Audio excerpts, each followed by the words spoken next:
Hey guys, M here from Transformers and Video Games, and welcome back to the channel. This time I'm doing my POTP challenge response video, which does not stand for Power of the Primes. I'll tell you all about the challenge at the end of the video, but what I can tell you for now is that it was started by a fellow YouTuber that goes by the name of Patriot Prime Reviews. I came across this YouTuber about 6 weeks ago, and he's quickly become one of my favorite channels on YouTube. I was tagged for the challenge by TFR Wildnass and Mateo Potato, two guys that I've been following on YouTube for a really long time, but ones that I would highly recommend and I would suggest that you check out. Now today for the POTP challenge, I'm going to be doing original Esso Robot Racers Command Van number 5. So sit back and enjoy, and don't forget to like, comment, subscribe, and share.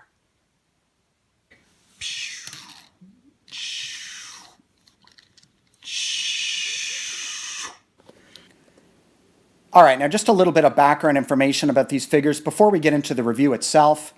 Back in the 80s, when interest in GoBots and Transformers was at its peak in popularity, third-party transformable robots were popping up literally everywhere, including, you guessed it, at gas stations. These particular toys are actually repaints of a Japanese line of toys called Change Robo, which were repackaged and made available at Esso gas stations from 1984 to about 1986 in Canada and in the UK. Now, I'm not 100% sure if these were available in the United States, so perhaps one of my American subscribers could leave me a comment in the comments section and just let me know if that was the case or not. The toys were free with a $20 gas purchase or $1.99 to buy on their own. Now, having said all that, I do have one correction to make.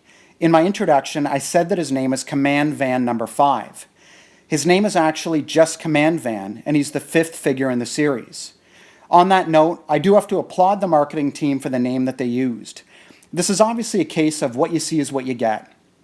Given that his vehicle mode is a command van, intuitively the most logical name for him would obviously be Command Van. This is clearly a page taken from the GoBots' brilliant marketing team. Anyways, having said all that, now on with the review. Alright, for starters, Command Van has beautiful colors. The red and yellow really complement each other, and rather than going for boring, blacked-out windows, they've painted them this really nice, eye-catching silver. The figure comes with 6 beautiful factory-applied metallic stickers, that you can see right there, which is more than Hasbro generally gave us with G1 Minibots, and on par or a little better with what we got with vintage GoBots. Command Van has realistic-looking white rims and rubber tires, which is always a nice bonus. As you can see, it has really nice molded details on the outside of the vehicle. I'm just going to rotate it a little bit in the light so that the camera picks that up. Yeah, really nice detail that they didn't have to mold in place, but they did. Very cool. And I'm just going to pop open this back hatch. Rather than coming with a bunch of accessories that are only going to get lost, the designers had the foresight to mold the missiles into the back of the vehicle. This way you can be sure that when you're buying or selling a Command Van, you're dealing with a complete figure. If you look closely, you can see some really nice computer detailing on both sides here. And I know if you were a kid and you were playing with these toys, you can imagine that that's what the driver of the vehicle was using to launch the missiles, which is really cool. On the topic of weapons, this figure is equipped with an action feature, which can be used as a weapon when you're playing with your toys. Mine, unfortunately, needs a new flint, and what it is you spin this around, and what would happen is you'd have sparks that would shoot out from here. And as far as I'm aware, only the Sparkabots in the G1 Transformers line had this action feature. So it's very cool, obviously, and I can hardly wait to open this figure up, put a new flint in there so I can start playing with that feature myself. Alright, well that's enough about the vehicle. Let's get this figure into robot mode, which is what I think people really came here to see. So start off by turning the figure over like this. Pull the legs out like that. Then the easiest thing to do is come up top here and unpeg the arms from each other, just above the head there. Unpeg them and fold them down.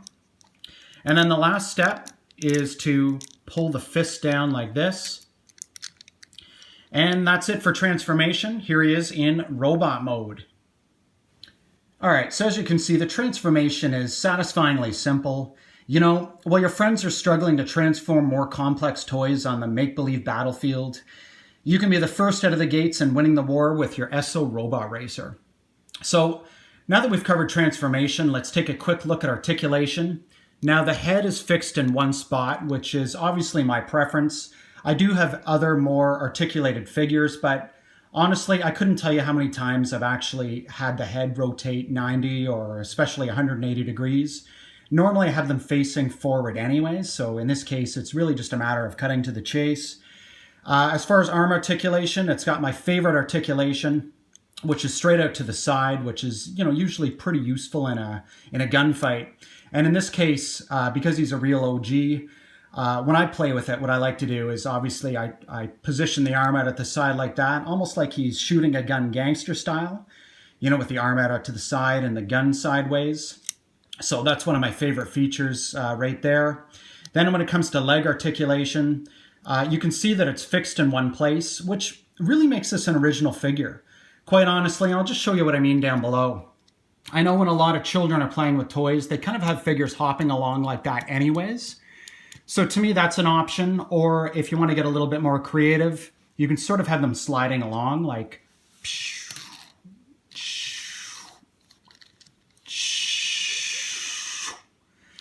So to me, that sort of hover feature is like a nice thing to do if you're using your imagination, which I think is really lost these days. With figures with more articulation, it really robs kids of the opportunity to use their imagination and enjoy the play a little bit more. All right, now the last thing I'm going to show you is something that I'm actually really excited to talk about. As far as I'm aware, this is a Transformers and video games exclusive. I haven't seen anybody else on YouTube show off this third mode that this figure actually has. So what I'm going to do here is I'm going to show you the transformation. Then I'm going to cut away just with a closer shot or closer angle of the figure just so you can get a better look at what's happening. And we'll take it from there. So first off, I'll show you the transformation. Now the fists just fold in again. Turn the figure over and open up the back hatch like this. And then the last step is that these arms will rotate around just to there. So again, I'm going to cut away right now and you're going to see the figure set up with his third mode. Okay guys, here we go, we're back and I'm showing off now the third mode for this figure. Again, I'm super excited about this. As far as I'm aware, I'm the only YouTuber that's shown off this particular feature. And I quite honestly think that this video and this feature that I'm showing off from the video is really what's going to launch me into the big time on YouTube. So super excited to share this. Now obviously this is a battle station mode, much like what the G1 Transformers did with G1 Motormaster or Silverbolt or Onslaught. So you can see much like that. Here's again the battle station mode. To illustrate what's happening, I've got a couple of Diaclone drivers. So you can see the guy at the back here is manning this little computer down below. And really the eyes from the robot, those silver eyes, are almost like buttons for the computer. And then obviously over here you've got the monitor. Then you've got this driver up top here who's obviously able to drive the mobile battle station when he needs to. And then you've got another guy over here that's operating this little computer system here. And there's another little computer system on this side as well that he can come around to the other side and manage that. I would imagine it's to launch the missiles that are in the back trailer, but it's tough to say. But anyways, I think this is every bit as exciting as the battle station modes in the G1 Transformers line. And again, I'm just super excited to be showing this off here for everybody. Okay guys, well here he is back in robot mode, and I think I'm going to leave it at that for today. In conclusion, would I recommend picking up an Esso Robot Racer command van? I would say without hesitation, absolutely yes. This is a fantastic figure. It's highly underappreciated, undervalued. I was just on eBay today and I noticed you can still get one of these for anywhere between $5 and $15, depending on whether you want a loose or a carded specimen. And quite honestly, now that the news about the third mode has finally dropped, I'm expecting this figure to shoot up in value and become a really highly sought after collector's piece. So honestly, I would, once this video is over, I would honestly get on eBay and see if you can secure one of these for yourself. Anyways, thanks again for watching, everybody. Take care. Okay guys, we're back. Now I know what you're probably thinking. This guy M is new to YouTube and he's just blown all credibility in trying to launch his new YouTube channel by giving a glowing review of this 80s Esso Robot Racer. Which brings me to the POTP challenge. POTP stands for Polished Old Turd Plastic. And what this challenge is all about is taking a lousy figure in your collection, giving it a glowing review for YouTube, then at the end of the review, revealing what the whole POTP challenge is really all about, and then tagging one or more other YouTubers to do the same thing. So that's exactly what I'm going to do. Now, I'm a little bit challenged with my list only because I'm a small channel and I need to tag people who will actually see this video and who are also content creators themselves. So here's who I'm going to tag. And again, no sense of obligation here. I know everybody's busy, so if you don't want to participate or don't have time, it's all good. But the people who I'm tagging are The Collector 75, Lotus Stark, Joe from My Life in Collecting, Nortalica, Magnus My Senpai, Ninja Bill 1000, and finally TF Fan Geek. So those are the, what is that, 1, 2, 3, 4, 5, 6, 7 people that I'm tagging.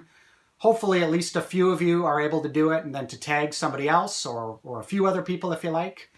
And I just want to thank Patriot Prime Reviews for coming up with such an awesome challenge. And I'd also like to thank TFR Wildnass and Mateo Potato for tagging me to participate. Anyways, guys, that's it for me. Be sure to like, comment, subscribe, and share. Take care.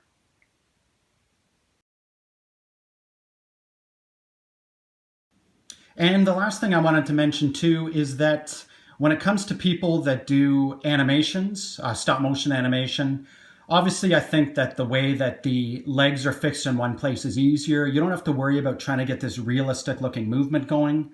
You literally just nudge the figure along, you know, bit by bit, take a picture, move them a bit, take a picture, and you don't have that choppy appearance that sometimes happens, you know, with stop motion animation.